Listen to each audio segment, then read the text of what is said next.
Hey everyone, welcome to Totally Not Ghosts and Goblins, because today we're going to beat Elden Ring using only the Spectral Lance Ash of War. The Spectral Lance Ash of War is exactly like the lance weapon from Ghosts and Goblins, where we kind of just launch this thing into the sky and pray it finds its target. Since Ghosts and Goblins is a super unforgiving game that is known as being extremely difficult and making grown men and children be reduced to tears, I'm going to be a little pansy boy and act like I'm playing it in Elden Ring instead of actually playing the real game in order to feel good about myself. If you think that's pathetic and the coward's way out, then I have this picture to prove otherwise. As a result, I tried making my characters closely resembling the main character, Arthur, but I mean, fashion and character creation has never really been my forte, so you'll just have to settle with a recovering Ed Sheeran lookalike.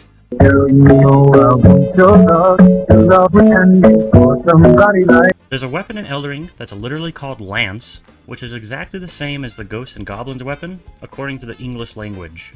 Now, according to my excellent mapping ability, you can clearly see that the Lance is exactly 34 pixels above the curved Snake Road on the map.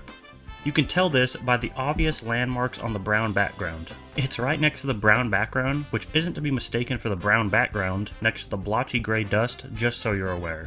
So we, and by we, I mean I, immediately head over there to acquire the weapon with the utmost speed, but not too much speed, as we don't want to fall off the cliff without looking first, and my horse got me killed. The absolute scoundrel. Round 2 this time. We're going to be more careful about getting the weapon by actually jumping to where we need to be so we can get the lance. And then we pick it up, obviously, and shove it up our... In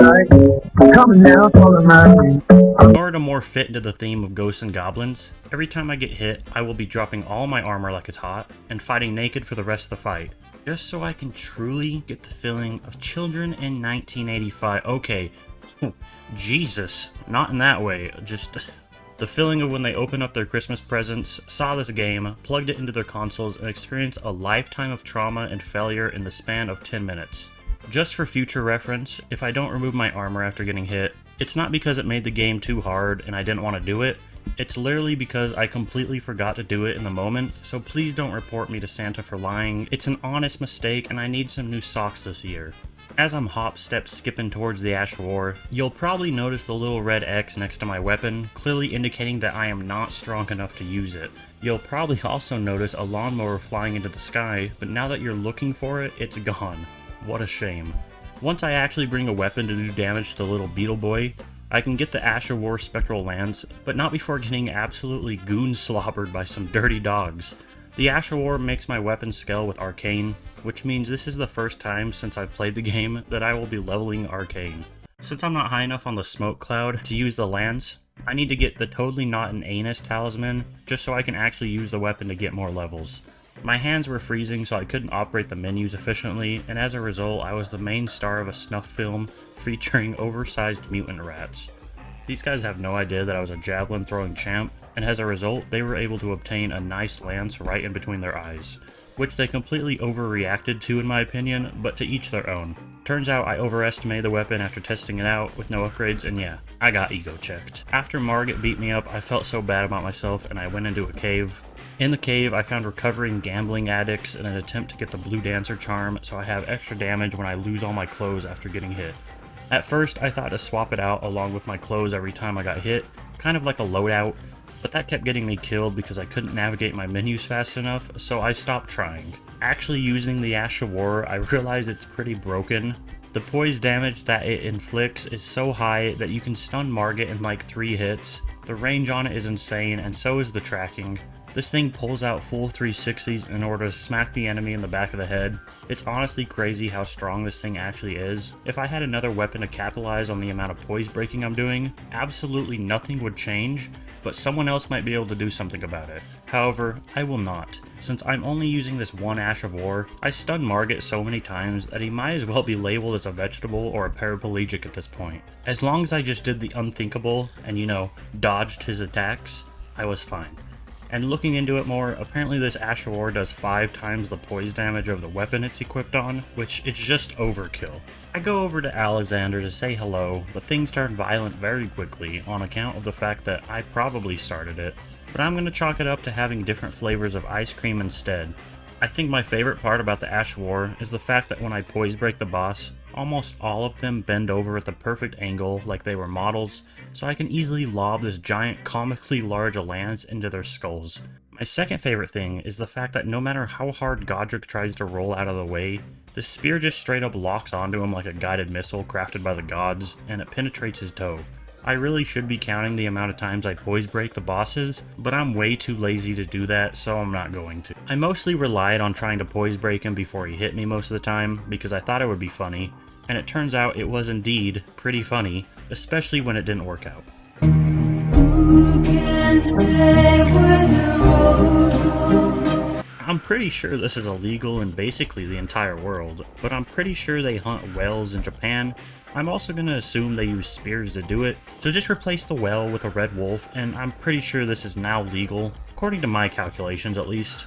This fight is a perfect example of two things. Number one, the power of the tracking on the Ash of War, and number two, the fact that I hardly ever put any effort into actually dodging. And I'm the first person to stand up and say, this is fucked, this is not right, this is not cool, this is fucking bullshit. This is fucking bullshit. Initially, I wanted to fight this dragon for no reason other than Renala made me mad, and then I threw my spear, barely saw his health bar move, and decided, you know what? Just like a child, this was not worth my time, so I left. I cannot stress this enough, but trying to lock onto the glowing child is the hardest thing I've ever done in my life. I also might be the only person that managed to take longer and have a more difficult time during the first phase than the second phase for Renala, which is mighty impressive, concerning, and terrifying all at the same time. I mean, look at it. This is some of the most riveting gameplay I've ever experienced in all of my runs. My favorite part is when I get ready to throw my spear, and right when I'm about to do it, I get the entire Harry Potter series thrown at my face, and I just have to read it instantly to keep up with the times, so I forget to attack. Thankfully in the second phase, that's not a possibility, so instead Renala sends literal blue shards of crystallized meth at me instead. Holy shit, Renala, that's wicked. And again, the Ash of War hits Renala basically no matter what, so I just make sure to keep a fair distance away, but not too far, since I am a little bit intrigued in the nefarious actions that she's presenting to me, but I'll have to refrain for now and come back later. This cloak isn't very Ghosts of Goblins of me, so I need to take it off, which means I need to find a literal chimpanzee using shadow clone jutsu arts in a tree. I listen to him talk about how ugly he is, take off my clothes, and show off my handsomeness to make him feel even worse about himself. Find him in a cave crying about how much pain he's in for being so ugly. Poor monkey. Then I take off my clothes again, and then I can remove the cloak for a super unimportant side plot that I got distracted by before getting back into the main quest. I tried really hard to resist getting close to Radahn during his fight.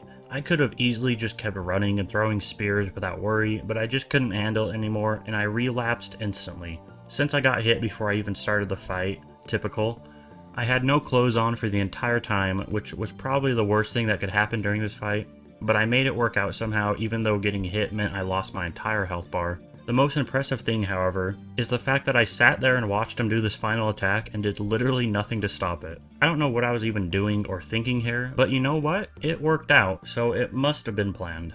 Since I have the blue dancer charm for when I lose my clothes, I might as well get the ritual sword talisman for when I haven't been hit yet and I still have my clothes. I can also use it with the blue dancer charm as long as I heal up, since realistically, it takes me about 10 seconds into a fight before I get hit, as proven by the multiple boss fights I've already been a part of.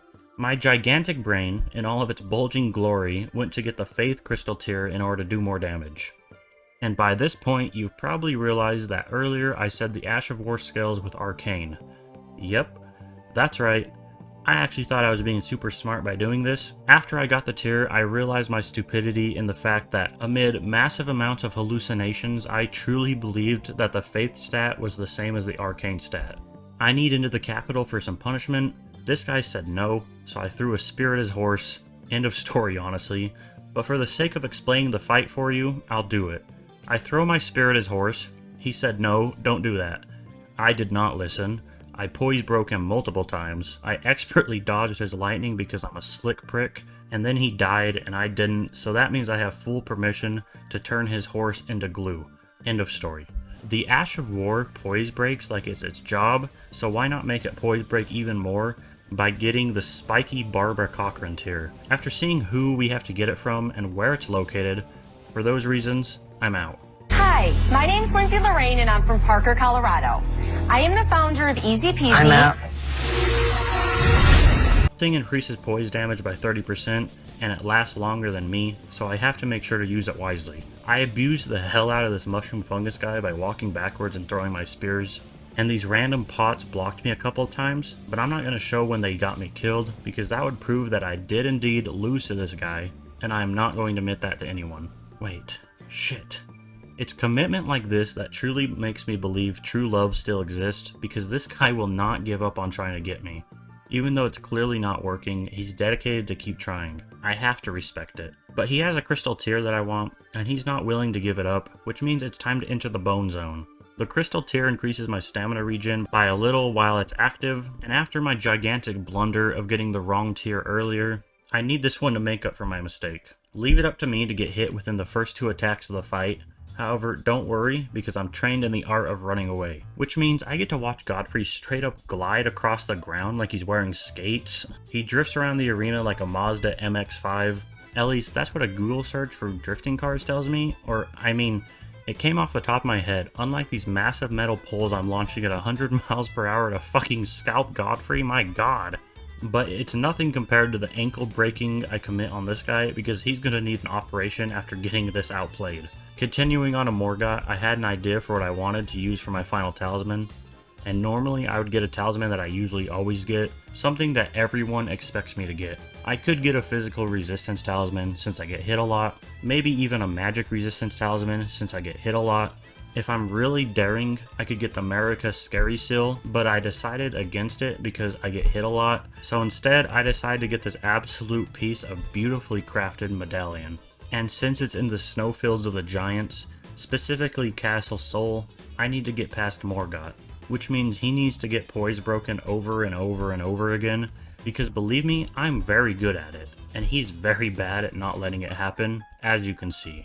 When I decided to get this FP talisman, I saw it was located in Castle Sol, and that's all I read. So when I tell you I spent 7 minutes walking around the entire castle looking for it, I'm only moderately lying, because I actually walked around for 7 minutes and 22 seconds. I could have looked where it was, but I decided nah. So instead, I resorted to searching the whole castle myself, and what do you know, it ended up being in the literal last spot I looked. The talisman also only gives me like 7 more FP, since I haven't leveled my magic at all, so it was not worth my time. But since I'm already here, I might as well enter combat with Niall, because I suppose I'll eventually need to get the other half of the not-so-secret medallion to get to the snowfields. So I do exactly that, and I start throwing metal spears of death again. I'm sorry, I cannot get over how absurd the power behind the throwing of these spears is, and neither can Niall, because I'm pretty sure the force I throw these things at gave him brain damage, since he just keeps repeating the same 2 moves for the entire fight.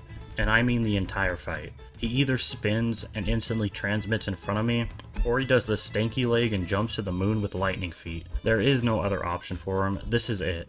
This is all he's amounted to after waiting in this castle for me for who knows how long. This is the saddest fire giant fight I've experienced, because this man does not deserve to be knocked over as many times as he does. However, I do not care about his feelings, or the fact that every time he falls into the snow he gets cold. I will keep knocking him over and proceeding to laugh at his misery. Don't worry, because you can laugh at him also. So go on, laugh at him. Laugh at him and his stupid snow-covered body. It's okay, he won't do anything about it because guess what? He's dead. My main goal for these guys was to try and stun them while they were evolving into their final form, and my second goal was to beat them. I'll let you guess which one I succeeded in doing. For the most part, I ran away, which is a strategy that has never been done by any player ever in their entire life, especially not someone that uses a ranged weapon.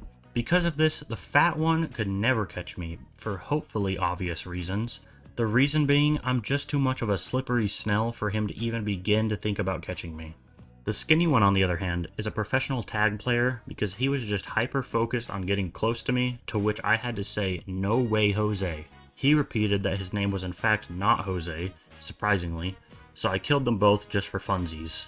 This fight is truly the Elden Ring of the Elden Ring. As you can see, Dragonlord is not fond of spears at all. In fact, if I had to guess, I could probably show you how much he hates spears, because before I even came and fought him, I fought Malekith first, and guess what? It did not go well. So instead of doing that, I said, what am I doing with my life? There's clearly a big rock dragon that needs pounding, so I did indeed take him to Pound Town. That's right, I got my ass kicked by Malekith so much that in the same recording, I went and first tried Dragonlord just to get my anger out. Just to prove that I'm not a pathological liar, like my best friend LeBron James seems to believe. You can see here that I started the fight at 16:30. The whole fight took about 4 minutes and 30 seconds, and would you look at that, the recording ends at 20 minutes and 53 seconds with the win against Dragonlord. No, I'm not a mathematician, but I do believe those numbers add up, and no, I will not be showing my work, which means in college terms, I basically failed the entire class. When I didn't get cock-blocked by Malekith, I instead was getting cucked because this robed dog likes to throw rocks, and as my main source of food, I cannot resist eating them. Between that and the fact that he chases me down like I kidnapped his family, I didn't know what to do other than run and throw. Half the time I didn't have enough time to get my attack out before he body slammed me, and the other half he would sit there and do nothing instead. So I just kept bashing my head into the wall until he let me move on to the second phase. And it turns out that's exactly what he did in the second phase as well. I had no choice but to wait until he made the first move, and I instantly rejected him. Because I am in fact not attracted to dogs, contrary to my search history. I deleted the history, I swear, and it just so happened that my pants fell down right when you looked. I swear I'm not lying. I had a computer virus, and I got scared that I had the virus. I was getting out of my chair, my pants were slipping, and I was pulling them up and getting back on the chair. This fight is hilarious to me because I get the fact that throwing the spears at other bosses wouldn't be as bad since they're usually abominations or just large in general, but Gideon is just some random ass old man, so seeing the spear fly at him faster than my dad left makes me chuckle. And I honestly wished it would knock him over, but I was not that lucky, and instead he just moans every time it hits him, which I guess I'm okay with for now. Like seriously, he just keeps rolling into the spear so much that I'm starting to think he does in fact enjoy the spear traveling faster than a bullet piercing his cranium. My god, how is this old man still standing? Oh, never mind. He's dead. I've never understood why Hoaraloo's arena is so big, because you can just run to each side and it'll take him 2 to 3 business days to reach you. So you could just throw the spear, run to the other end, and throw another. The only attack that he has that can reach you is his ground stomp, but even that requires him to be at a certain health threshold in both phases, so it makes no sense. However, I'm only a little bit of a baby, so I didn't run all the way to each end of the arena. I tried to stay relatively close to him, so if I did make a mistake with timing, then I could be punished for it. It worked out exactly how I thought it would, which included me getting Goomba stomped a couple of times. However, I will proudly proclaim that I did not get grabbed, much to my dismay, but perfect for not having to restart the fight due to my inner desires. I'm not positive, but I'm pretty sure I've seen something similar to this on the internet before. I'll remember later, I guess. I rolled off the roof trying to activate these fire things, and I didn't want to go back across dodging arrows, so think of this as my formal audition to the next javelin throwing Olympic event. Yo! Holy shit, he dead! Once I got to Loretta, I soon realized that she must be a cheater, because she's basically the only boss that can dodge the spear, since she decided to jump away last second for no particular reason every time I threw it. I can only assume it's because her horse is untrained and she should really get that checked out. Since the annual horse inspectors are coming soon, and I would hate for her to embarrass herself in front of them, but I can't control stupid, so I guess she's out of luck. Also, why does she jump away like she stepped on a Lego every time I hit her while she's stunned?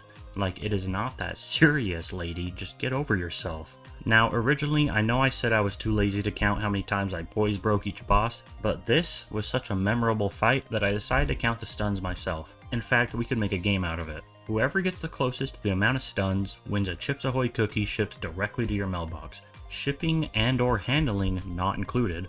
I needed to convert basically all of my healing flasks to FP flasks since these chunky snakes have a little bit of health, because needing 8 FP flasks to barely beat them both with this weapon is exactly what I wanted, and by golly, I made sure to get it. Luckily though, I randomly decided to bring in 8 because with 8 of them and missing like once or twice, I do enough damage to beat him with 2 throws remaining. I could have gotten more mana, but I didn't, and would you look at that, the total stuns was 16, which is exactly the number I guessed. Lucky me, I guess that means the cookie is mine. GG's everyone, good luck next time I guess. This bloody hemorrhoid wasn't too bad since you can basically just lob the spear in his general direction and like a gangster he just face tanks it. But the thing he can't tank is the poise damage he takes because he kneels down constantly as if he, just like me, sprinted for 2 seconds and is now out of breath. A lot of the time he tries to slam me and then immediately throws out some blood, which doesn't work. The fact of the matter is that if he wanted to beat me, he should probably stop trying to spin his stick around because I'm not even near him half the time, but he keeps trying for some reason. As long as I just stay right out of his range, he can't even come close to me. I tried really hard to beat Radagon by staying near him and reacting to his attacks like a good player, but no matter what I tried, no matter how fast I attacked him after he attacked, I didn't have enough time. He would hit me while I was recovering from AIDS every single time, so I resorted to the only thing I could do. I had to run as far away as I could from him, dodge his lightning that I must add, he straight up abused. Radagon used these lightning attacks so much that I'm convinced he has a full mana bar because I never once saw him take a drink. I had to wait until he tried to lunge across the arena to hit me, which after doing it 20 times, you would think he would realize it's not going to work, but that didn't stop him. Once he started jumping in the air, I was able to hit him more, and after trying for so long trying to beat him without running away, I am not ashamed. After I beat Radagon, I soon quickly realized I did not have enough FP to beat both of them back to back, so I had to go farm some levels. Once I finally got high enough though, to have enough FP, I was able to easily defeat this big blubbery whale with relative ease. Mostly because the Elden Beast refused to leave me alone and spammed melee attacks on me instead of doing anything else. And because of this, he got stunned over and over again. I tried to stun him before Elden Stars, but was completely unsuccessful, but instead I did the thing that I've never done in this entire playthrough. I ran away. That's right, instead of staring at the sparkles of Elden Stars, I decided to be smart for once and it worked out perfectly, because I finally beat Elden Ring using only Spectral lands and I feel absolutely unfulfilled, terrible, and empty. So yeah, anyways.